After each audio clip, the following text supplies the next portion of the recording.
अब बताइए किन्हीं के चरण का धूल ले जाके हम घर में रख देंगे, हमको नहीं लगता है कि उससे किसी का कल्याण होने वाला है। लेकिन भोले बाबा ने एपी सिंह को अपना वकील रखा है सर।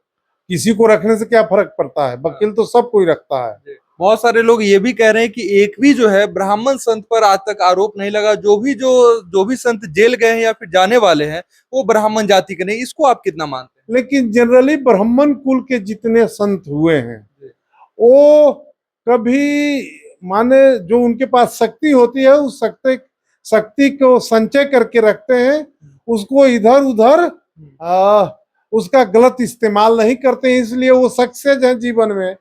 और जो अपने शक्ति को इधर उधर इस्तेमाल करते हैं वो फेल होते हैं।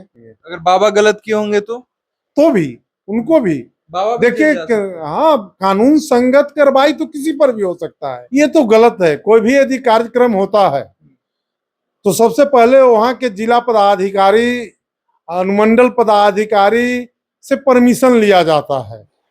नमस्कार, आप देख रहे हैं ओपिनियन बिहार। मैं हूं आपके साथ शुभम कृष्णा। देखिए, हाथरस वाले बाबा आप तो जानते ही होंगे। हाथरस में एक बाबा प्रवचन करने आए थे, कथा करने आए थे, और उस दौरान वो कहते हैं कि अगर तुम्हारे घर में कोई समस्या है तो मेरे चरण का धूल ले जाओ, वो समस्या ठीक हो जाएगा। और जब वो बाबा कथा करके निकल रहे थे तो तमाम जो भीड़ है, तमाम जो लाखों की भीड़ थी, वो बाबा के पीछे गई और उनके चरण का धूल लेने के चक्कर में सैकड़ों लोग जो है मर जाते हैं। इन तमाम मुद्दों पे बातचीत करने के लिए हमारे साथ मौजूद है आर्ट ऑफ लिविंग के टीचर चितरंजन शर्मा जी। सर, बहुत स्वागत है आपका। जी धन्यवाद। सूरजपाल जाटव बाबा है, अपने आप को भोले बाबा कहते हैं। पहले वो सिपाही थे और सिपाही से शायद दरोगा बने, उसके बाद जो है कथावाचक बन गए, और दोनों मियाँ बीवी कथा करते हैं और लोगों को कहते हैं कि अगर तुम्हारे घर में कोई समस्या है तो मेरे पैरों का धूल ले जाओ, वो समस्या ठीक हो जाएगा। और इसी कारण जो है सैकड़ों लोगों की हत्या हो जाती है। देखिए, आस्था रखना किसी धर्म गुरु के प्रति बढ़िया बात है, आस्था रखें, लेकिन इतना भी आस्था न रखें कि उनके चरण के धूल लेने के लिए अपने सैकड़ों लोग जान दे दें। चरण के धूल रखने से हमको नहीं लगता है कि किसी के घर का समस्या का निदान होगा। यदि कोई कहते हैं कि मेरा चरण का धूल ले जाओ और उससे तुम्हारे घर का समस्या दूर हो जाएगा, हम इसको नहीं मानते हैं। इसलिए कि हम भी बहुत बड़े संत हैं, उनके शिष्य हैं, अनुयायी हैं। हमरा तो गुरुजी कभी नहीं बोलते हैं। कभी हमारे यहाँ तो कोर्स होता है, बड़े बड़े कोर्स होता है, बहुत बड़े बड़े सत्संग होता है, सब व्यवस्था हम लोग बनाते हैं और एक व्यक्ति का भी कोई नुकसान न हो इसकी चिंता करते हैं, और होता भी नहीं है। इसलिए नहीं होता है कि व्यवस्था बना के करते हैं। हम लोग किसी को अंधविश्वास में ढकेलते नहीं हैं, हम लोग अंधविश्वास में किसी को रखते भी नहीं है। जो बात है, मेरे यहाँ कोर्स कीजिए, योग कीजिए, ध्यान कीजिए, प्राणायाम कीजिए, इससे आपको लाभ मिलेगा और लोगों को लाभ मिलता है।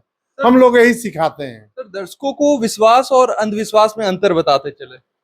देखिए, एक बात बता देते हैं, अंधविश्वास ये हुआ कि जो संत बोले उसको आंख मूंद करके विश्वास कर लेना। अब बताइए किन्हीं के चरण का धूल ले जाके हम घर में रख देंगे, हमको नहीं लगता है कि उससे किसी का कल्याण होने वाला है। कल्याण होना रहेगा तो उनको पूजा कीजिए, उनके प्रति आस्था रखिए, उनका आशीर्वाद आपको अपने आप मिल जाएगा। ऐसा नहीं करना चाहिए। बाबा पे आरोप ये भी है कि वो जब भी कार्यक्रम करते थे, कोई भी जो है वो सुरक्षा के लिए जो है थाने में आवेदन नहीं करते थे और नहीं बताते थे कि हमारे यहाँ इतने लोग आएंगे और इनके लिए सुरक्षा प्रदान किया जाए। ये तो गलत है। कोई भी यदि कार्यक्रम होता है तो सबसे पहले वहां के जिला पदाधिकारी, अनुमंडल पदाधिकारी से परमिशन लिया जाता है। हम लोग के यहाँ भी बहुत बड़े बड़े कार्यक्रम हम लोग भी करते हैं, करते आए हैं। गुरुजी का बहुत बड़ा बड़ा 8-8 लाख 10-10 लाख का लोग कोर्स करने के लिए, सत्संग सुनने के लिए एकत्रित हुए हैं। लेकिन उसकी सूचना पहले से सरकार की रहती है, सरकार सब व्यवस्था बनाती है, सुरक्षा से लेके सब कुछ। हम अपने वॉलंटियर भी रखते हैं और सब मिलजुल करके करते हैं। सरकार का भी सहयोग रहता है, हम लोग का भी सहयोग रहता है, और तब वो कार्यक्रम सफल होता है। सर ऐसे में तो लोगों का जो है विश्वास बाबाओं पर खत्म हो जाएगा। पहला नाम आसाराम बापू, दूसरा नाम राम रहीम, और तीसरा रामपाल, और चौथा जो है सूरजपाल। देखिए, कुछ ऐसे ही लोग हैं जिस वजह से संत समाज बदनाम हो रहे हैं। लेकिन आपको बता देते हैं, भारत की सभ्यता, भारत की संस्कृति संतों की इर्द गिर्द रही है। जो पहले भी गलत संत रहे उनको समाज ने नकारा है, और जो अच्छे हैं समाज के प्रति अपना उत्तरदायित्व समझते हैं, भारत के निर्माण में अपना उत्तरदायित्व समझते हैं, देश के निर्माण में उत्तरदायित्व अपना समझते हैं, ऐसे संत कभी समाप्त नहीं होंगे। उनकी चर्चा होगी, उनकी पूजा होगी, उनके प्रति लोगों की आस्था रहेगी। समाज कैसे पहचान करे गलत और सही संत के? देखिए, वो तो उनके पास आप जाएंगे ना, यदि आपको हम कान में कुछ फूंकते हैं, अब हम कान में कुछ सुने कि नहीं सुने और हम उसको विश्वास कर लें, जो मन में आया कि ना हमको गुरु जी ये बोल दिए, तब तो आप फंसते जा रहे हैं अंधविश्वास में।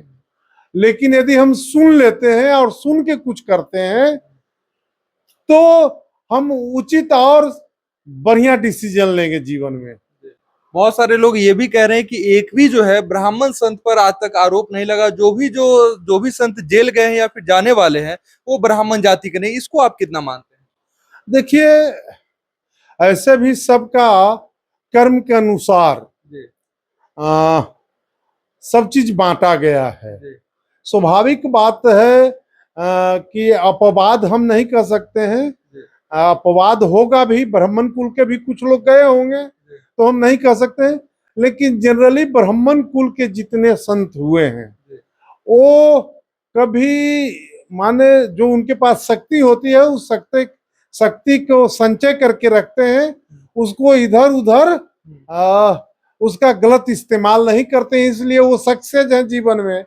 और जो अपने शक्ति को इधर उधर इस्तेमाल करते हैं वो फेल होते हैं। बाबा पे क्या कुछ कार्रवाई होने चाहिए? वो तो वहां की सरकार देख रही है। देखिए, उत्तर प्रदेश में बाबा का ही राज है, वहां के मुख्यमंत्री बाबा ही हैं, और इतना कुशल नेतृत्व करता है, उन्हें किसी से डरने वाले हैं न किसी के दबाव में आने वाले हैं। और जो उचित होगा, जो न्याय संगत होगा, वो कार्रवाई बाबा जरूर करेंगे। जो बाबा के भक्त है वो कहते हैं कि इसमें बाबा की कोई गलती नहीं है, हम लोगों की गलती है कि हम लोग सही से जो है धूल नहीं ले पाए। उनको कहने से कुछ नहीं होगा। वो वहां के जिला प्रशासन, पुलिस प्रशासन जांच करेगी, सरकार उसको जांच कराएगी। और आप उत्तर प्रदेश के मुख्यमंत्री पर विश्वास कीजिए, वो न्याय करने वाले व्यक्ति हैं। किसी के साथ अन्याय नहीं होगा, वहां न्याय होगा। और जो गलत होंगे, जो गलत किए होंगे, वो बख्शे नहीं जाएंगे। अगर बाबा गलत किए होंगे तो भी उनको भी बाबा भी देखिए, जेल जा सकते हाँ, कानून संगत कार्रवाई तो किसी पर भी हो सकता है। हम गलत करेंगे तो हम क्या जेल नहीं जा सकते हैं? हम भी जा सकते हैं, इसलिए कि कानून का राज है उत्तर प्रदेश भोले में। बाबा ने एपी सिंह को अपना वकील रखा है सर। किसी को रखने से क्या फर्क पड़ता है? वकील तो सब कोई रखता है, उसे कोई फर्क नहीं पड़ता है। देखिए, कानून अपना काम करेगी, कानून अपने तरीके से चलती है। और खास करके उत्तर प्रदेश में हम तो यही जानते हैं, वहां कानून का राज है, कानून का पूर्ण रूप में पालन हो रहा है। और पूरा उत्तर प्रदेश बाबामय है। किसी जाति, किसी धर्म के लोगों से जाके आप मिलिए, बात कीजिए, सब बाबा का बड़ाई करते हैं। कहते हैं कि जब से बाबा आए हैं तब से सुख शांति और समृद्धि उत्तर प्रदेश में बढ़ रही है। धन्यवाद सर। तो इन तमाम मुद्दों पे आप क्या कुछ सोचते हैं? कमेंट में अपनी प्रतिक्रिया जरूर रखें। बहुत बहुत धन्यवाद आपका।